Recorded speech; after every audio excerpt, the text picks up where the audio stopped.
Picture the grand palace of Alexandria, where the warm Mediterranean breeze carries the scent of jasmine through marble corridors, and where the future of an empire rests in the tiny hands of a newborn princess.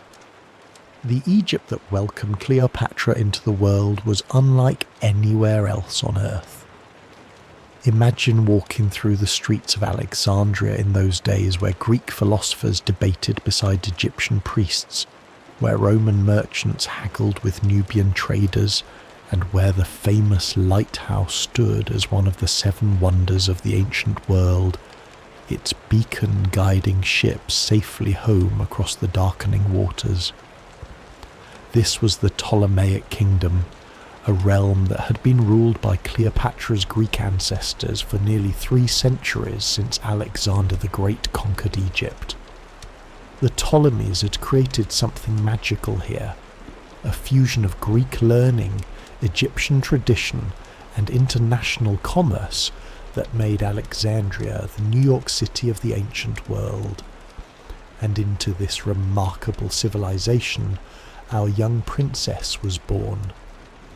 From her earliest days, Cleopatra breathed in an atmosphere of learning and luxury that would shape her into the remarkable leader she would become.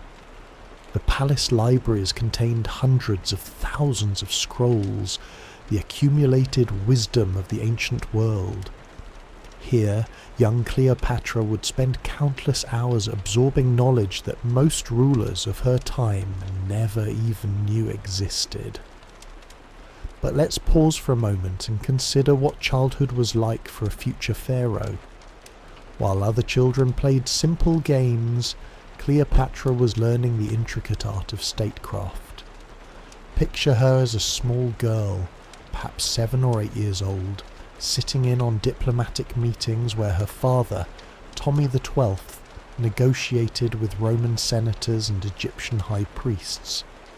She would have watched carefully those intelligent dark eyes, taking in every gesture, every subtle shift in tone, every strategic pause in conversation. Her education was extraordinary by any standard, ancient or modern. While most women of her era, even royal ones, received only basic instruction in household management and perhaps some music or poetry, Cleopatra's tutors were the finest scholars money could attract. They came from Athens, from Rhodes, from the great centres of learning throughout the Mediterranean, and they brought with them knowledge that would have been considered revolutionary. Mathematics was one of her favourite subjects, and she quickly mastered concepts that challenged even her adult tutors. Imagine her working late into the evening by lamplight, calculating trade routes and taxation systems, already thinking like the ruler she would one day become. She understood that numbers were power, that the pharaoh who could master Egypt's complex economy would be the pharaoh who could maintain independence in an increasingly Roman world. But perhaps even more impressive was her linguistic ability. By the time she reached adolescence, Cleopatra could speak fluently in Greek, Egyptian, Latin, Hebrew, Arabic, Ethiopian, and several other languages that have been lost to history. This wasn't just showing off, it was strategic brilliance. When she spoke to Egyptian farmers in their native tongue, or negotiated with Jewish merchants in Hebrew, or charmed Roman diplomats in perfect Latin, she was building bridges that previous Ptolemaic rulers had never even attempted to construct. Her father, Ptolemy XII, recognized early on that his daughter possessed something special. Unlike his sons, who seemed content with the pleasures of palace life, Cleopatra demonstrated an insatiable curiosity about everything from military tactics to agricultural techniques. She would often slip away from her tutors to wander through Alexandria's bustling markets, talking with merchants and craftsmen, learning about the real Egypt that existed beyond the palace walls. These early adventures through the city streets taught her lessons no classroom could provide. She learned how the seasonal flooding of the Nile affected grain prices, how political rumours spread through the bazaar faster than official proclamations, and how ordinary Egyptians viewed their Greek-descended rulers. This knowledge would prove invaluable when she eventually took the throne. But for now, she was simply a curious teenager, soaking up the rhythms of her future kingdom. The political situation during Cleopatra's youth was precarious and complex. Rome's influence over Egypt grew stronger each year, and her father's reign was marked by constant tension between maintaining Egyptian independence and appeasing Roman demands. Young Cleopatra watched as her father was forced into exile and then restored to power with Roman help. A humiliating cycle that taught her crucial lessons about the delicate balance of international politics. During one of these political crises, when Cleopatra was about 14, she accompanied her father to Rome itself. Picture this teenage princess walking through the Forum, observing the heart of the empire that increasingly controlled her homeland's destiny. She would have seen the magnificent temples, the bustling crowds, the impressive architecture that demonstrated Rome's wealth and power. But more importantly, she would have studied the Roman political system, watching senators debate and observing how the world's most powerful republic actually functioned. This visit to Rome was transformative for young Cleopatra. She realized that Egypt's survival depended not on military strength alone, but on diplomatic skill and economic leverage. Egypt controlled the grain that fed much of the Roman world, and she began to understand how this resource could be used as both carrot and stick in negotiations with Rome. The seeds of her later political strategies were planted during these formative experiences in the Eternal City. Back in Alexandria, Cleopatra's education continued to expand in remarkable directions. She studied naval architecture and could discuss the technical specifications of warships with her admirals. She learned about medicine and astronomy, understanding how the flooding of the Nile could be predicted by observing the stars. She mastered the art of rhetoric, practicing speeches that could inspire soldiers before battle or convince skeptical nobles to support her policies. But perhaps most importantly, she learned about the delicate art of ruling a diverse population. Egypt in her time was incredibly cosmopolitan. Alexandria alone contained Greeks, Romans, Jews, Syrians, Nubians, and native Egyptians.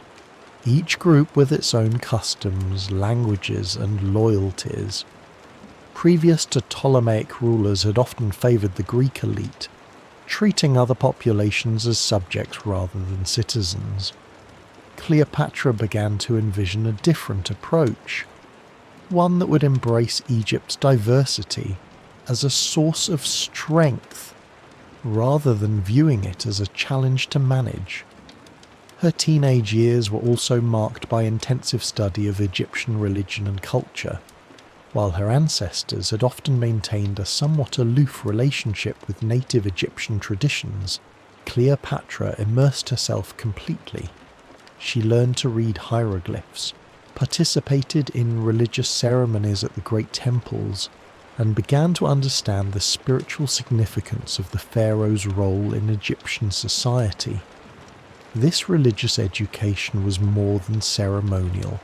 The pharaoh was considered a living god, the earthly representative of divine power, and Cleopatra understood that this spiritual authority was just as important as political power.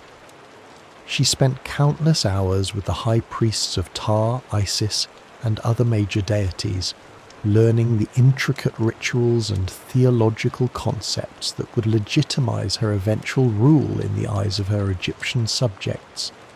As she approached her 18th birthday, Cleopatra had transformed from a curious princess into a formidable young woman whose education surpassed that of most rulers in the ancient world.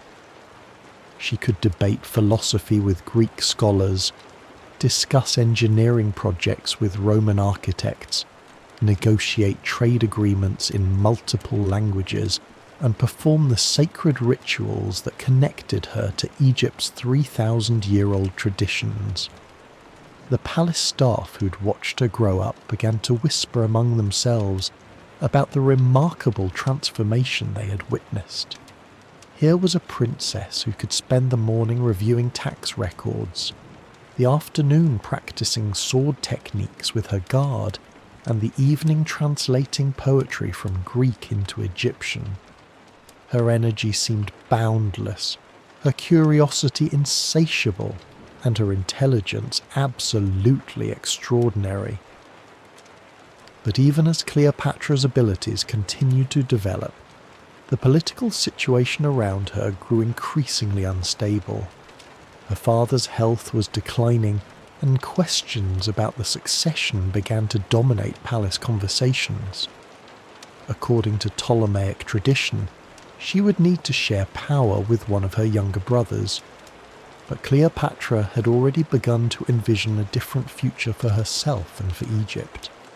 The stage was being set for one of history's most dramatic ascensions to power.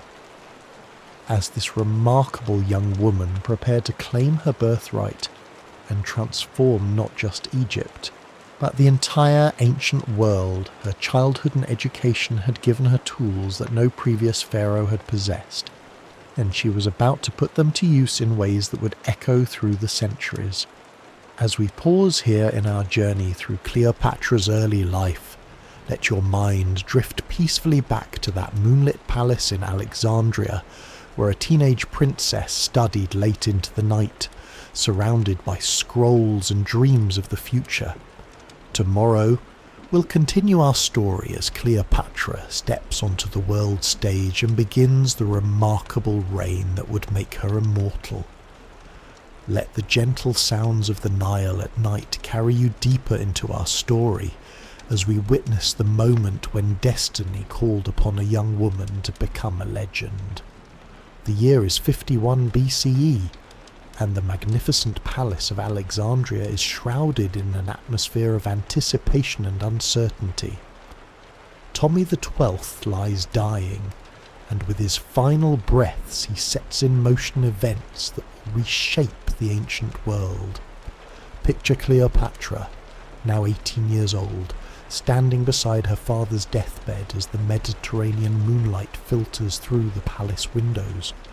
She has spent her entire life preparing for this moment, yet nothing could have truly readied her for the weight of responsibility that now settles upon her shoulders like a royal cloak. The crown of Egypt, with all its glory and burden, is about to become hers. According to the ancient customs of her dynasty, Cleopatra must share the throne with her 10-year-old brother Tommy XIII. But even as the coronation ceremonies begin, she understands that this arrangement is merely temporary. Her brother is little more than a child, easily influenced by the ambitious courtiers who surround him.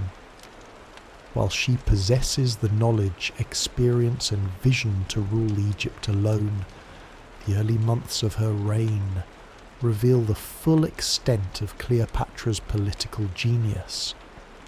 While other rulers might have been content to follow established traditions, she immediately begins implementing changes that demonstrate her deep understanding of Egypt's unique position in the ancient world. She recognizes that her kingdom sits at the crossroads of Africa, Asia and Europe, making it the natural hub for trade, culture and diplomacy.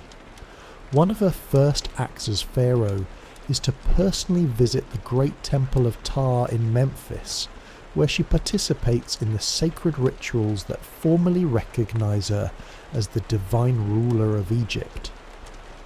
But this is no mere ceremonial gesture. By speaking to the priests and worshippers in fluent Egyptian, she signals to her subjects that she is different from her predecessors, that she truly understands and respects the ancient traditions that bind Egypt together. The economic challenges facing Egypt at this time would have overwhelmed a lesser ruler. But Cleopatra approaches them with the mathematical precision she learned during her childhood education. The kingdom's finances are strained by tribute payments to Rome, yet she discovers innovative ways to increase revenue without overburdening her people. She reorganizes the tax collection system, eliminates corruption among provincial governors, and establishes new trade partnerships that bring unprecedented wealth flowing into Egyptian coffers. Her reforms extend far beyond mere bookkeeping. Cleopatra understands that Egypt's greatest asset is its agricultural productivity, particularly the grain that feeds much of the Roman world. She personally travels throughout the kingdom, visiting farms and irrigation projects, consulting with engineers about improving the complex system of canals and dikes that channel the Nile's annual flood. These journeys also serve a political purpose, as they allow her subjects to see their pharaoh in person, to witness her genuine concern for their welfare. The young queen's intellectual curiosity continues to drive her, even amid the pressures of rulership. She establishes new schools throughout Alexandria, attracts brilliant scholars to her court, and personally participates in the philosophical debates that make her capital the intellectual centre of the ancient world. The great library of Alexandria reaches new heights of magnificence under her patronage, with scribes working tirelessly to copy and preserve the accumulated wisdom of human civilization. But it is Cleopatra's mastery of languages that truly sets her apart as a ruler. When Arabian merchants visit her court, she negotiates with them in Arabic. When Jewish leaders seek audience, she addresses them in Hebrew. When Roman diplomats arrive, she speaks to them in Latin so perfect that they forget she is not Roman herself.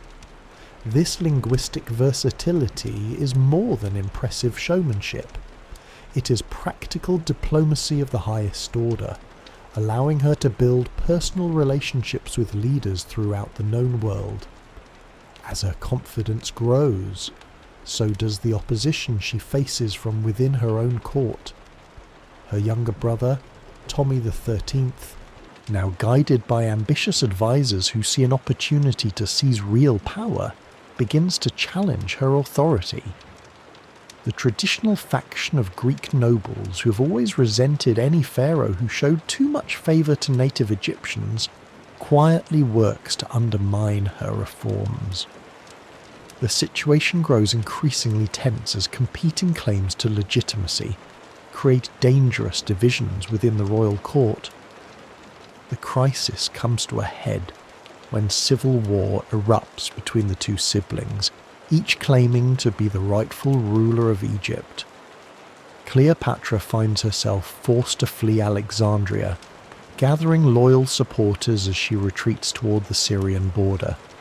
For many rulers, such a setback would mark the end of their ambitions, but for Cleopatra it becomes an opportunity to demonstrate the full extent of her remarkable abilities. During her months in exile, she reveals talents that even her closest advisors had not fully appreciated. She proves herself to be a brilliant military strategist, personally planning the campaigns that will restore her to power. She demonstrates remarkable endurance, marching alongside her soldiers through desert heat and sleeping in simple tents, rather than demanding royal accommodations. Most importantly, she shows an ability to inspire absolute loyalty among her followers, who come to see her not just as their queen, but as their champion against the corrupt forces that have driven her from her rightful throne. The turning point comes when Cleopatra learns that Julius Caesar, the most powerful man in Rome, has arrived in Alexandria, pursuing his rival Pompey in their own civil war. Here is an opportunity that a lesser politician might have missed entirely, but Cleopatra immediately grasps its significance. Caesar represents both danger and opportunity, a chance to secure Roman support for her cause, but also the risk of reducing Egypt to the mere Roman province. The famous story of how she smuggled herself into Caesar's presence, hidden in a carpet or laundry bundle, captures the imagination precisely because it reveals so much about her character. This is not the action of a desperate refugee, but the calculated move of a master strategist who understands that dramatic gestures sometimes achieve more than formal diplomacy. When she emerges before the astonished Roman general, she's not pleading for help, but proposing an alliance between equals. The meeting between Cleopatra and Caesar marks the beginning of one of history's most consequential partnerships. But we must understand that their relationship, while certainly romantic, was fundamentally political. Cleopatra sees in Caesar a way to secure Egypt's independence while maintaining access to Roman markets and protection.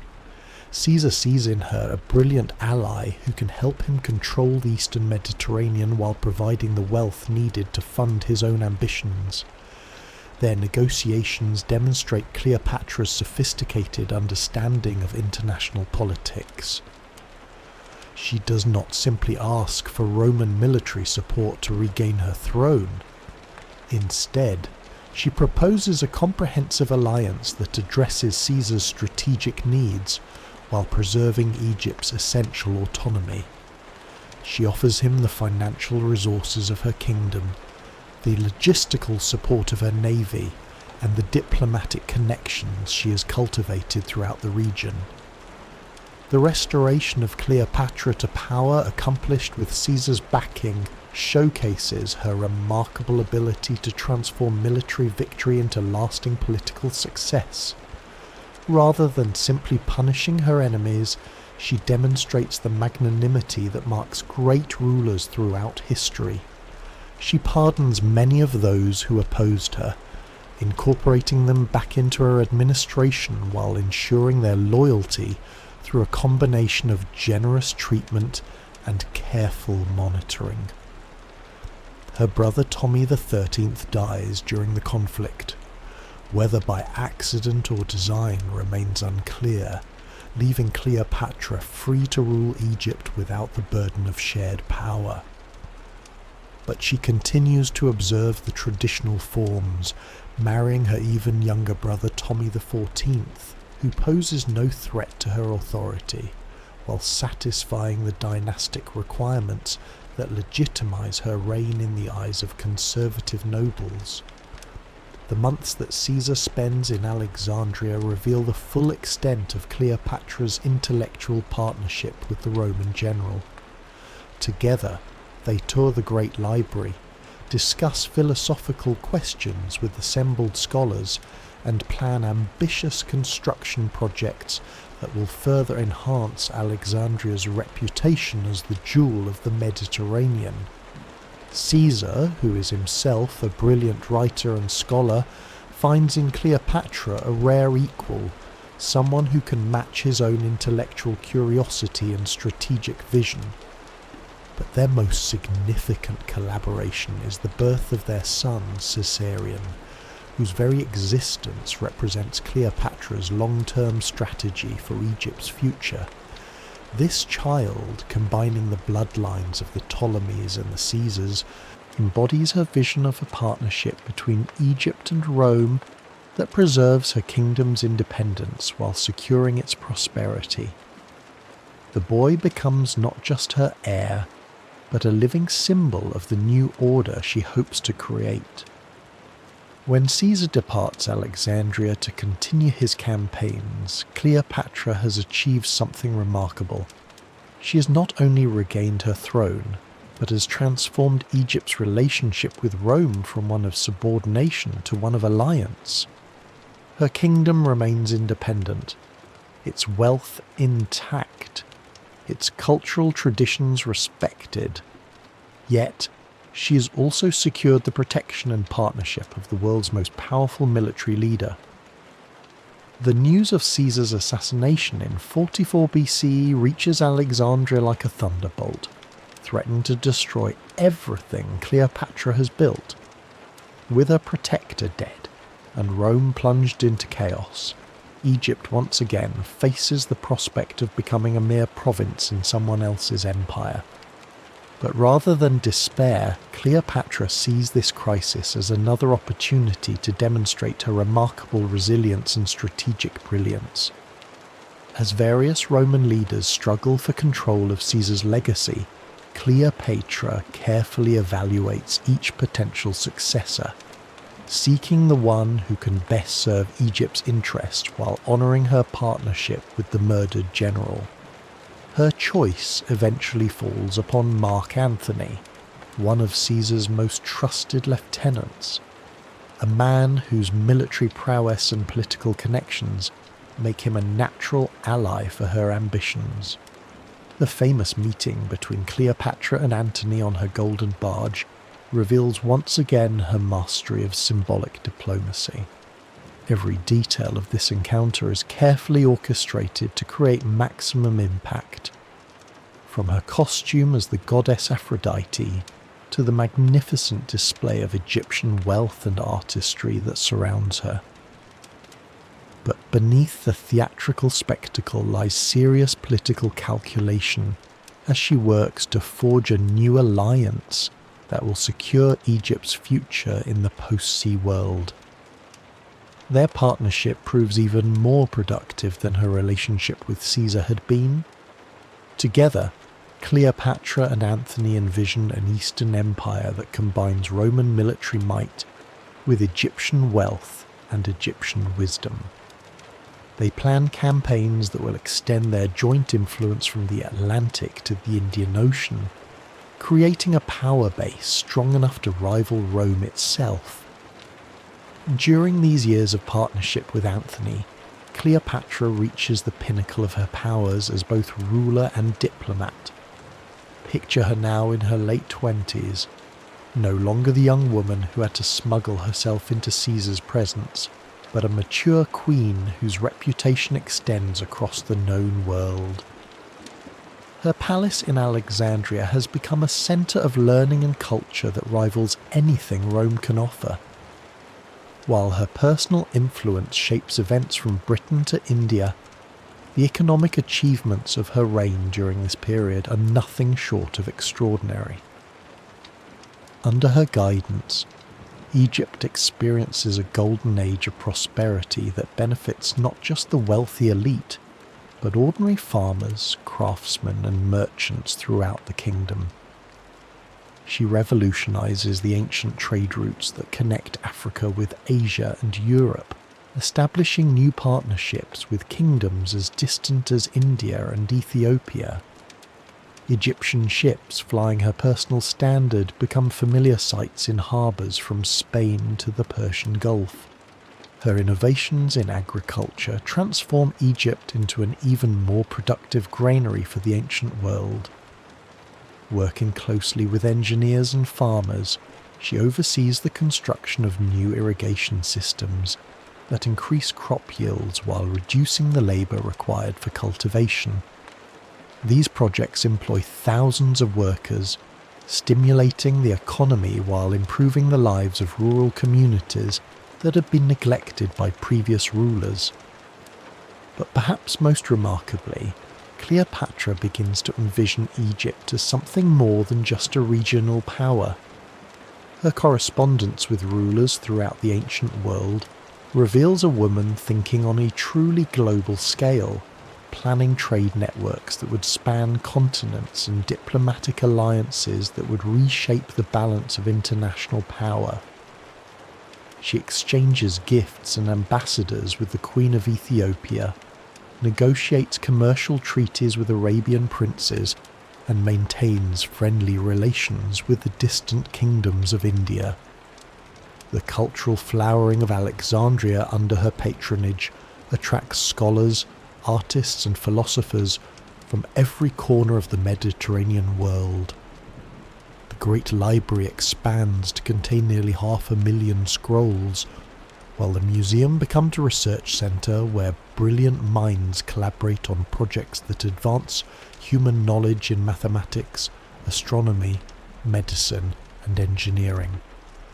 Cleopatra herself participates actively in these intellectual pursuits, contributing to discussions on subjects ranging from naval architecture to agricultural chemistry. Her mastery of languages continues to serve her well in these international dealings.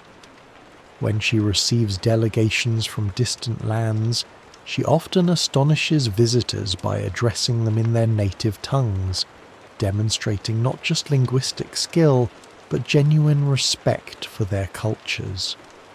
These personal touches help her build the kind of trust and rapport that formal diplomacy alone cannot achieve, creating lasting partnerships that benefit Egypt for generations.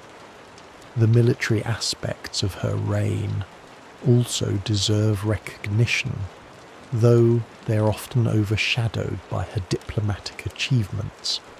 Cleopatra proves herself to be an exceptionally capable naval commander, personally overseeing the construction of a fleet that becomes one of the most formidable in the ancient world. Her ships are not just instruments of war, but floating ambassadors that carry Egyptian influence to distant shores, while protecting the trade routes that bring prosperity to her kingdom. During joint campaigns with Antony, she demonstrates remarkable strategic insight, often suggesting tactics that prove crucial to their victories. Her understanding of logistics, gained from years of managing Egypt's complex economy, helps their armies remain supplied and effective even during extended campaigns far from home. Roman historians, despite their later hostility toward her, grudgingly acknowledge her military competence and her ability to inspire fierce loyalty among her troops. The children she bears during this period represent more than just personal happiness. They embody her vision for Egypt's future. In addition to Caesarion, her son with Julius Caesar, she has 3 children with Antony, each one a potential bridge between Egyptian and Roman interests. She personally oversees their education, ensuring they master the same diverse curriculum that shaped her own development, while preparing them for the complex political challenges they will eventually face. Her relationship with the Egyptian people during these prosperous years reveals the full extent of her political genius. Unlike previous Ptolemaic rulers who remained isolated in Alexandria, Cleopatra regularly travels throughout her kingdom, visiting temples, inspecting public works projects, and meeting with local leaders. These journeys are not mere ceremonial occasions, but working visits where she addresses real problems and implements practical solutions. The religious dimension of her reign continues to deepen as she matures as a ruler. She becomes increasingly identified with the goddess Isis, not just in ceremonial contexts, but as a living embodiment of divine wisdom and protection. This spiritual authority proves just as important as her political power, creating bonds with her subjects that transcend mere loyalty to government and approach genuine devotion to their queen as a sacred figure. Her court during these years attracts visitors from across the known world, all eager to witness the splendour of the last great pharaoh. Ambassadors return to their home countries with tales of banquets where the food is served on golden plates, where the entertainment includes performances by the finest musicians and dancers in the world, and where the Queen herself participates in philosophical discussions that continue long into the night. But beneath all this magnificence, Cleopatra never loses sight of the practical challenges that face her kingdom. She continues to modernize Egypt's administrative systems, creating more efficient methods for tax collection, record keeping, and communication between the capital and distant provinces. Her reforms ensure that royal decrees reach even the most remote villages, while reports from local officials flow back to Alexandria with unprecedented speed and accuracy. The scientific and technological advances sponsored by her court have lasting impact far beyond Egypt's borders. Alexandrian scholars working with resources she provides make breakthrough discoveries in astronomy that improve navigation for merchants and naval commanders throughout the Mediterranean. Medical researchers supported by royal patronage develop new treatments for diseases that have plagued humanity for centuries. Engineers design architectural innovations that influence construction projects across the ancient world.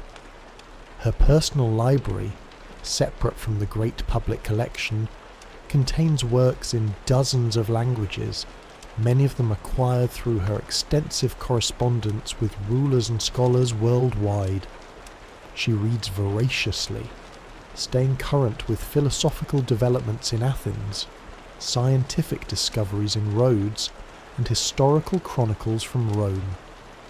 This intellectual curiosity keeps her informed about trends and events that might affect Egypt's interests, while also satisfying her genuine love of learning for its own sake. The diplomatic protocols she establishes become models that other courts throughout the ancient world eventually adopt. Her innovations in ceremonial practice, gift exchange, and treaty negotiation reflect her deep understanding of human psychology and cultural differences. Foreign ambassadors often comment on the skill with which she manages to honour their traditions while maintaining Egypt's dignity and independence. As her partnership with Anthony deepens and expands, their joint vision for the future becomes increasingly ambitious. They plan to create an Eastern empire that would stretch from the Atlantic Ocean to the borders of China, combining Roman military organisation with Egyptian wealth and administrative expertise. This grand design requires careful coordination between their respective territories, leading to innovations in communication and transportation that benefit both kingdoms. The naval expeditions they sponsor together explore trade routes that previous generations had considered impossibly dangerous. Egyptian and Roman ships sailing under joint command establish commercial relationships with kingdoms along the African coast, in the Arabian Peninsula, and beyond the Persian Gulf. These voyages bring back not just exotic goods, but knowledge of distant peoples and cultures that enriches the cosmopolitan atmosphere of Alexandria. Her influence on Roman culture during this period is often underestimated by historians who focus primarily on military and political events. Through her relationship with Antony and the Roman officers who serve in Egypt, she introduces Eastern customs, artistic styles, and intellectual traditions that gradually transform Roman society. The luxury goods, architectural techniques, and scholarly works that flow from Egypt to Rome help create the cultural synthesis that will characterize the later Roman Empire. The festivals and celebrations she organizes in Alexandria become legendary throughout the ancient world, attracting visitors who travel thousands of miles just to witness these spectacular events. But these gatherings serve serious political purposes as well as providing entertainment. They offer opportunities for diplomatic negotiations, commercial agreements, and cultural exchanges that strengthen Egypt's position in the complex web of international relationships. Her personal involvement in every aspect of government continues to astonish those who work with her. She reviews financial reports with the same attention to detail that she brings to military planning or religious ceremonies. Her memory for names, dates, and statistical information becomes legendary among her administrators, who learn that she expects them to match her own standards of thoroughness and accuracy. The construction projects undertaken during her reign transform Alexandria into one of the most beautiful cities in the ancient world. New temples, libraries, theatres, and public buildings rise throughout the capital, each one designed to showcase both Egyptian traditions and international influences. These architectural achievements create employment for thousands of skilled craftsmen, while demonstrating Egypt's prosperity and cultural sophistication to visitors from around the world. But even as Cleopatra reaches the height of her power and influence, she remains acutely aware of the gathering storm clouds on the horizon. The political situation in Rome grows increasingly unstable, with various factions competing for control of the Republic's destiny. Her intelligence network, one of the most sophisticated in the ancient world, brings her regular reports of developments that could threaten everything she has built. The growing hostility between Antony and Octavian, Caesar's adopted heir, creates particular concern for Egypt's future. She understands that this conflict will eventually force her to choose sides, and that the wrong choice could mean the end of Egyptian independence. Her preparations for this coming crisis demonstrate once again her remarkable ability to think strategically while managing the immediate demands of ruling a complex kingdom. As we pause here in our journey through Cleopatra's remarkable reign, let the gentle rhythm of the Nile carry your thoughts back to those golden days when Alexandria stood as the jewel of the ancient world, and when a brilliant queen worked tirelessly to secure her people's prosperity and independence. The challenges ahead will test every skill she has developed, every alliance she has forged, and every dream she has dared to pursue. The shadows of conflict begin to lengthen across the Mediterranean as we continue our peaceful journey through Cleopatra's extraordinary life. Picture her now in her palace study, surrounded by maps and scrolls, the flickering oil lamps casting dancing patterns on the walls as she works late into the night. At 34, she has become one of the most powerful rulers in the ancient world, yet she faces challenges that would have broken lesser monarchs.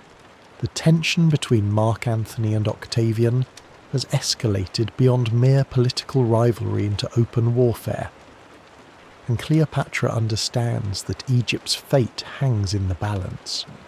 Her spies throughout the Roman world send regular reports that paint an increasingly dire picture. Octavian has proven himself to be a masterful propagandist, portraying Antony as a traitor who has fallen under the spell of an exotic foreign queen.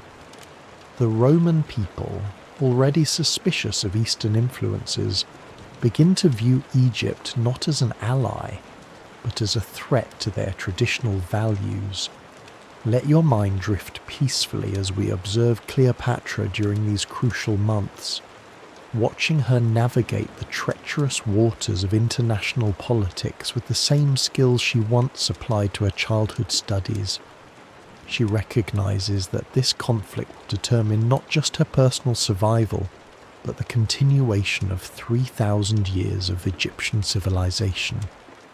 The weight of history rests upon her shoulders, yet she approaches each decision with the calm deliberation that has always marked her leadership.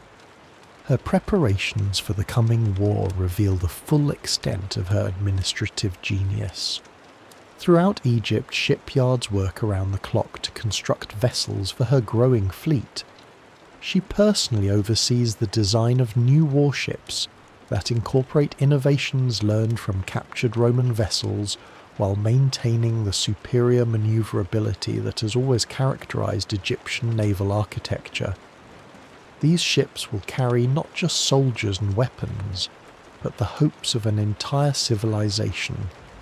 The economic mobilization she orchestrates demonstrates her profound understanding of warfare as more than just military tactics. She restructures Egypt's entire production system to support the war effort, yet manages to do so without causing hardship for her people. Grain surpluses are carefully managed to feed both civilian populations and military forces. Textile workshops produce uniforms and sailcloth. Metal workers forge weapons and armour using techniques perfected over centuries of Egyptian craftsmanship. Her diplomatic efforts during this period showcase the extensive network of relationships she has built throughout her reign. Messages flow constantly between Alexandrian courts across the known world as she seeks to build a coalition that can match Roman power. From the mountain kingdoms of Armenia to the desert principalities of Arabia, rulers who have benefited from Egyptian trade and friendship now face pressure to choose sides in the coming conflict. The personal cost of these preparations weighs heavily upon Cleopatra's heart. Though she rarely allows others to see her private struggles, her children, the living symbols of her partnerships with Rome's greatest leaders, represent both her greatest achievements and her deepest vulnerabilities. Caesarion, now approaching manhood, embodies her hopes for a future that bridges Egyptian and Roman civilizations.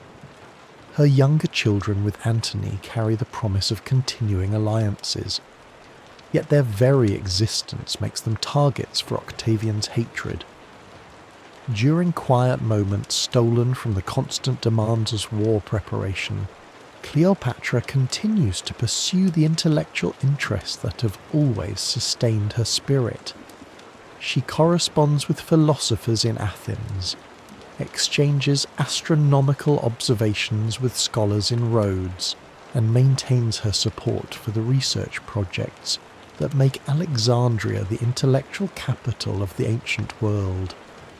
Even facing the greatest crisis of her reign, she refuses to abandon the pursuit of knowledge that defines her civilization. Her religious duties take on heightened significance as the crisis deepens. The Egyptian people look to their pharaoh not just as a political leader, but as a divine intermediary who can invoke the god's protection for their homeland. She spends long hours in the great temples participating in ceremonies that have sustained Egypt through previous invasions and occupations. The priests who serve with her speak of an aura of serene determination that surrounds her during these sacred rituals. The intelligence reports that reach her desk paint an increasingly clear picture of Octavian's strategy. He has chosen to portray the coming conflict not as a civil war between Romans, but as a patriotic struggle against foreign influence. Cleopatra becomes the central figure in his propaganda campaign. Depicted as a scheming seductress who has corrupted noble Roman virtues, she understands that defeating Octavian will require not just military victory, but a counter-narrative that reveals the truth about her motivations and achievements. Her meetings with Antony during this period reveal the deep partnership they have forged over years of collaboration. Together they plan campaigns that will leverage Egypt's naval superiority and economic resources against Octavian's control of Italy and the western provinces.